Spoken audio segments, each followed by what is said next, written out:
What function the art that you're making has got for black community in England and black communities in other countries?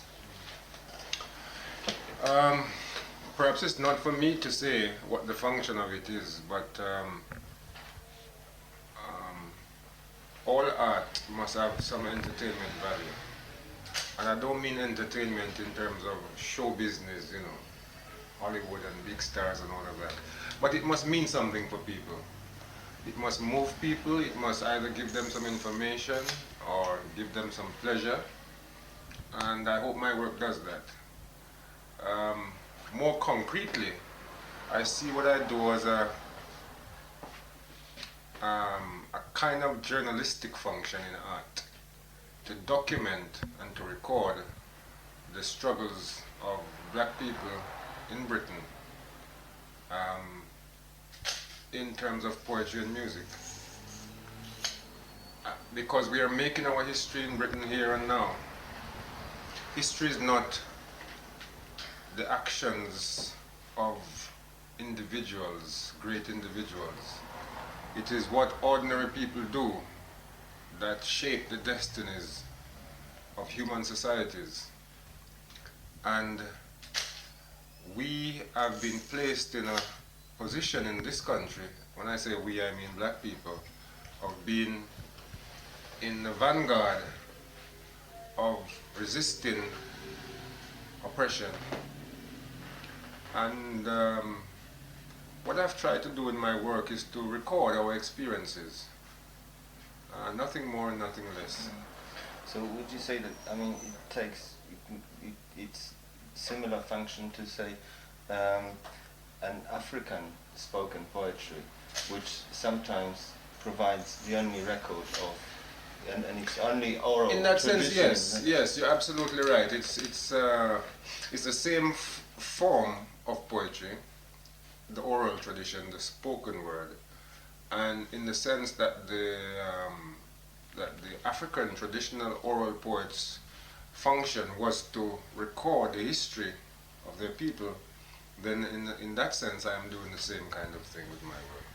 So is it how it's all presume the question is how did it start? Exactly. Yes. How did you come up with the first poem? And as a teenager, as a youngster growing up in this country, I was deeply disturbed by what was happening to young black people. I was very moved by some of the responses to colonial oppression in this country. I felt it emotionally. I felt it at a very, very deep emotional level. And I wanted to do something about it, and I wanted to say something about it. So when I was about 15 or 16, I got involved in a political organization called the Black Panther Movement. We were an organization that organized the black community around issues like police brutality, just to get justice in the courts, racism in the place of work, in the factory, racism in the educational system, and so on. And through my involvement in that organization, I became exposed to literature and discovered Black American literature before I discovered Caribbean literature. It's ironical, but that's how it happened. I discovered Black American literature before I discovered Caribbean literature, and I'm from the Caribbean. And I discovered a book called The Souls of Black Folk by the Afro-American scholar W.E.B. Du Bois, spelled D-U-B-O-I-S. And it was a very moving book, and it stirred something in me. And from that time I felt I wanted to write something. When I began to write poetry, I didn't know anything about poetry. Literary poetry, Shakespeare, Keats, Yeats, Shelley, T.S. Eliot, and all these great poets and whatnot. So I had to begin from scratch. As a boy, I used to read the Bible for my grandmother, who is illiterate. And she always liked to hear the Psalms the Songs of Solomon, Ecclesiastes. And the language of those parts of the Bible is very poetic. So when I began to write first, I used to write in that style of poetry. And then as I discovered literature, I discovered books written by black writers and so on, my whole concept of poetry was broadened. And you know, every writer or every artist, you imitate the people who influence you. And then you find your own style and your own form. And during the early 70s, the Jamaican reggae DJs, like Big Youth, U-Roy, King Stitt, and other people were saying some very interesting things and doing some very interesting things with words. Not in a melodic sense in terms of singing, but in terms of the spoken word. And they were describing everyday reality. And that gave me a way to evolve my own style of poetry. And that's how the whole thing began and developed. Yeah, I'd like to ask you about, because you write poetry in English and in Jamaican language as well. How important is it for you to write in Jamaican language? I mean, it's my first language. It's the language that I feel comfortable with. Sometimes, you know, you go somewhere and you recite your poetry in your language, and people will say, but why don't you write in English, or why don't you write in another language, or don't you think that maybe your message will be better received if the language was different? But why should I compromise my language? Every writer writes in the language that he knows. I know the Jamaican language. I know English too, because it's part of the colonial heritage. We were colonized by the British people, and therefore we know the language. And in a sense, the British culture is part of our heritage. At the same time, you have, as not many people have done that in England, you appeared on television, speaking, reciting your poetry in Jamaican language, and in a way, you make English people accept Jamaican language, which probably they are not very likely to do, because they went with their language to your country and tried to colonize your country with their language, with their culture. There is a Jamaican poet called Louise Bennett. She's the first, well, not the first, but the first one to popularize the spoken Jamaican language as a legitimate, acceptable vehicle for poetry. Before her there was Claude McKay, but and she has a poem called Colonization in Reverse. And what she was saying in that poem was basically that blacks, once we come to the mother country, we begin with our own culture to make an impact on the culture of the mother country. And that's what I'm doing with my work, and that's what black people have been doing in this country. Reggae music, for example, is as much a part of British pop music culture as funk is, or as rock music is. You know, we cannot speak about British popular culture or British pop music without talking about reggae. You know, this boy, Boy George, his career was in the doldrums because of drugs and whatnot. And he just did a cover version of a tune by I forget the name of the writer, but it was done first by Ken Booth, a Jamaican reggae singer. Everything I Own went to #1. People, the British people like reggae. We've lived here, and our aspects of our culture have influenced British society. Carnival, for example, the British is the largest British cultural festival in this country. The Carnival, people come from Holland, from Denmark, from all over Europe for the Carnival. It's the biggest, it draws over 250,000 people every year. It's the biggest cultural event in this country. You mean this Carnival at Notting Hill Gate? Yes, it's the biggest cultural event in the country. Black people, it's our institution. So that is an extent of the influence, and my work should be seen in the same context. Right. But at the same time, when you spread your culture through you use vehicles in this country, like the media, different media, because you've done some radio programs as well. You've got books with your poetry, records. I mean, how difficult is it to actually resist the pressures of the system, which sort of wants to see your art developing in one way and maybe not the other, which would make for me, make it's it not commercial? difficult. It's not difficult for me. I can speak only for myself. It's not difficult for me because I know who I am, where I'm coming from, where I'm going to, and so for me, I'm very clear about what I have to do. I could be making records now. I haven't made a record since 1985. Making history. You know, I could be making records now, but I don't believe that I have anything to say right now, so I don't say anything. But there are people who would say things because the record company says you must make 2 albums every year and we'll give you a lot of money. If I was after the money, I would write things which I would be ashamed of as art. I would be ashamed of it because it wouldn't be good art. Because I would be saying, well, I have to make a record, so let me go and write some poems and make some records. How the role of black community has been changing over the years in England, and which direction do you think it would take in the future? What can you see in the Okay, future? when we came here first, we came here out of a crisis, economic crisis, as a consequence of the British policy in the Caribbean. And we came here to do jobs that English people didn't want to do anymore after fighting the last World War. The last World War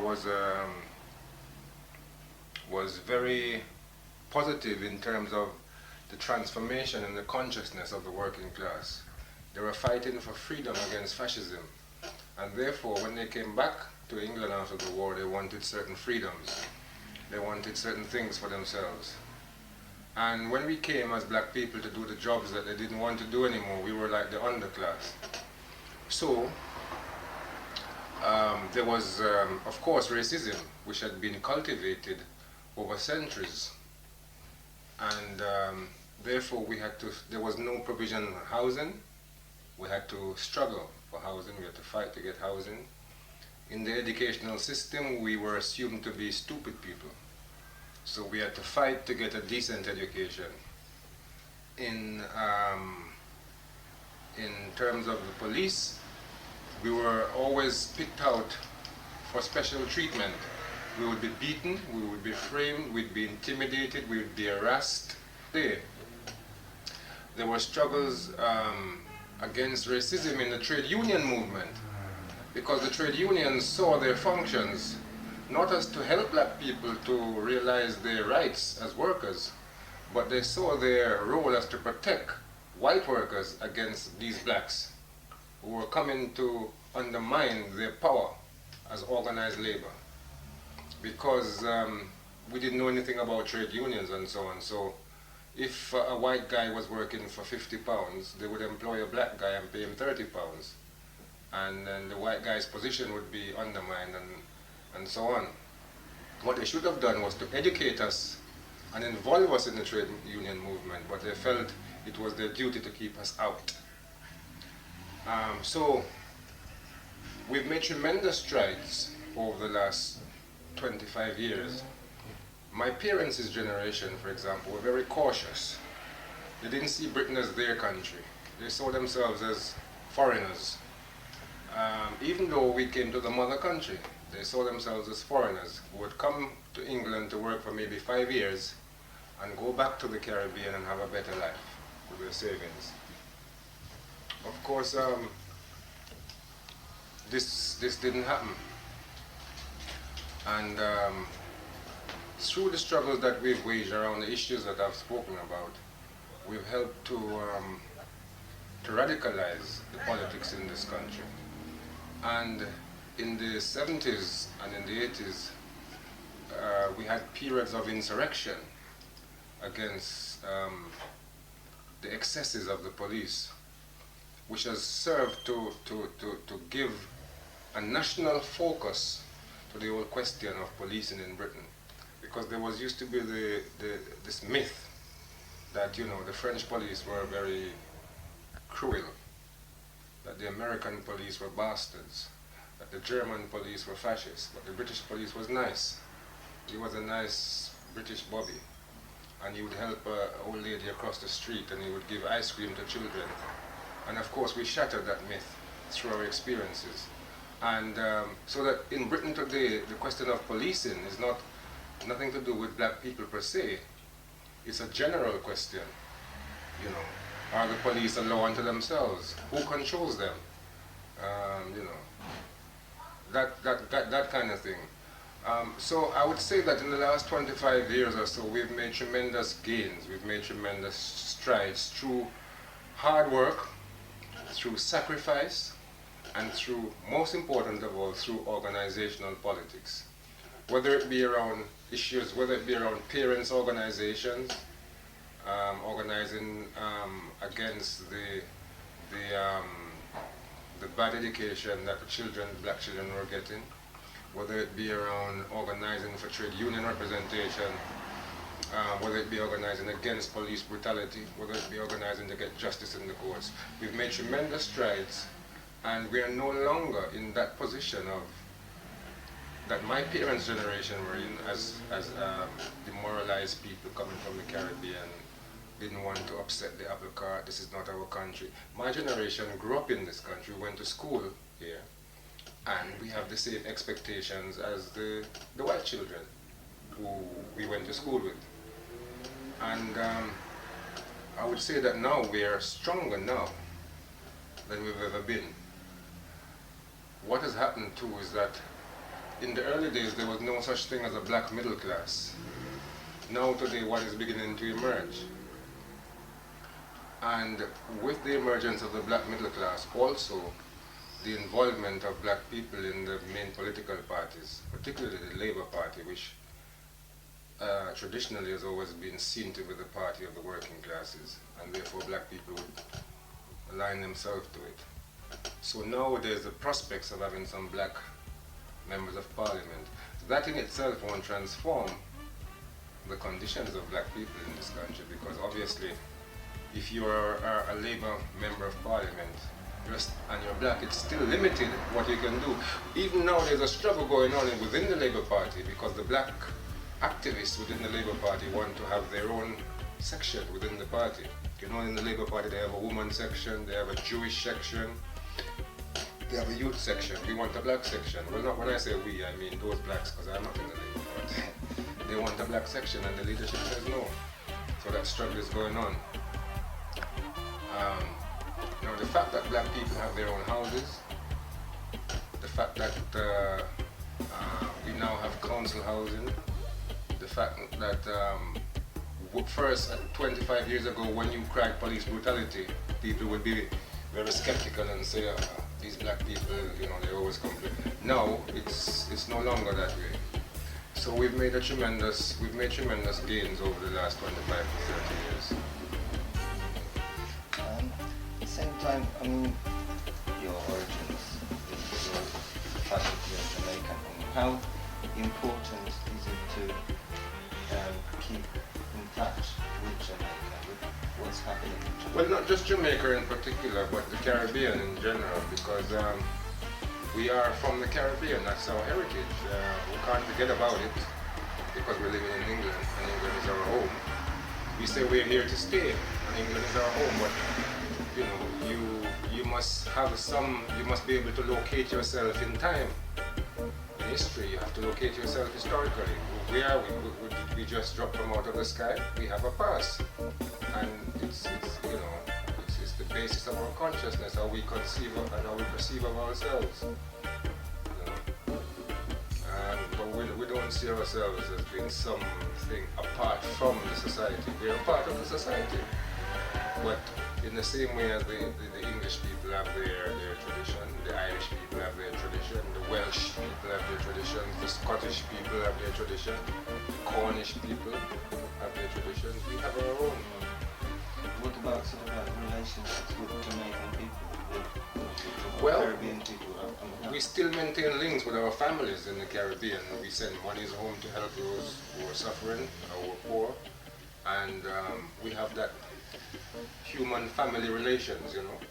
And we're very much concerned about what is happening in the politics in the Caribbean, and we get ourselves involved in it, and we organize around struggles which are taking place there, progressive struggles which could advance the situation of the people a little bit closer to the ideal of workers and peasants' power. That brings me to, like, throughout your artistic career, you have from focusing on problems in Britain, you have through the years, you have sort of widened the area of your interest, and on say the album Making History, you've made direct references to other countries. I mean, it's a part of my own development. It's a part of my own development as a consequence of being involved in organizations like the Race Today Collective and the Black Clearance Movement. We're political organizations with an internationalist perspective. We begin with the particularity of the black struggle in Britain, but then we have a global outlook and realize that to make international alliances means to be strong. To fight on your own means to fight from a position of weakness. And that is why we make some connection between the struggles of the people of Poland against I don't know how you would define it in Poland, but against the bureaucratic state. Mm. And the struggle, for example, against nuclear weapons, because we see some connections between the proliferation of nuclear weapons, for example, and poverty. The amount of money is being spent on these things and the level of poverty in the world. And so we make these connections because they're important for developing our consciousness and our understanding that the world is becoming increasingly a smaller place, and that we have a common interest with other people in other parts of the world who are struggling for freedom, for justice, and for equality. yes, I mean, we would like to thank you for the fact that you have sort of like made people in Poland available, that you sort of you think about us in the same way as you think about people that are sort of around you. The thanks is not necessary. These are the objective realities. You know, for example, we had a book fair on the International Book Fair, Radical Black and Third World Books. This year we have the 6th one, and we had a forum on which we were discussing the transition to socialism. And the fact is that we came to the conclusion that which is what we want socialism. The struggle for socialism, that we came to the conclusion that in those states which are supposed to be socialists, the problem in the transition to socialism is the bureaucratic state, that socialism is imposed from above, and it becomes its opposite. It's not socialism anymore, instead of being built from below. So we have to deal with that, because if we're fighting for socialism, we must draw from the experiences of countries which are supposed to be socialist and the difficulties that they have. And it's clear to us that in the same way that people are struggling against capitalism in this country, that this is the same way people are struggling against state capitalism in the Soviet Union, or state capitalism in Poland or Czechoslovakia. We realized that in the forum I was talking about, one of our speakers, Dr. Sau, mentioned that in Cuba, for example, Castro was saying that the state bureaucracy is not efficient. It's unproductive. The crisis in these societies, these Eastern or so-called communist societies, is that the system isn't working, it's not productive. And more freedom and more democracy means more productivity. And that is what Gorbachev is saying in the Soviet Union now. Glasnost, or whatever he calls it. Glasnost. Yes. Right. Another question. I mean, you say that at the moment you're not involved in writing any more poetry and you're concentrating on other work. Could you tell me if you are still helping, I mean, other artists? Like, I know that in the past you have been supporting Michael Smith, Okwonura, people who are continuing what you started. And could you tell me what people can you see who can carry on? Well, I'm still doing that. I mean, here at Race today we publish poetry. We've published Michael Smith's book of poems, the only collection of his poems called "Me Can't Believe It." And we're publishing a book by Jean Winter Breeze, a dub poet from Jamaica.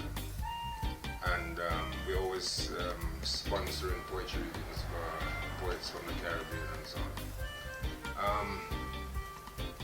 In terms of new people, I can't think of anybody in particular. There's a fellow in England called Levi Taffarai. He's from Liverpool, and he's about the most promising of the dub poets. When something new starts, everybody jumps on the bandwagon, but it doesn't mean that they're all good. And a lot of what is passing for dub poetry today isn't very good at all. I don't think a lot of it. And maybe it's my own fault. Maybe if my own work had a higher standard, then the people who are influenced by me and others like me would have a higher standard too, but there you are. But what happens is that an awful lot of poetry comes into this office at Race today. People send their poetry here and I have to read it and to write to them and to make recommendations to them about how to develop their work and how to get their work published and so on. And that I've been doing and that I continue to do. Last thing, would you say, would you have a special message for Polish listeners? Don't let solidarity die. Keep up the struggle. Thanks a lot. Thank you.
Ambassador of darkness, flitting out of his cave like a winged messenger, sightless specter of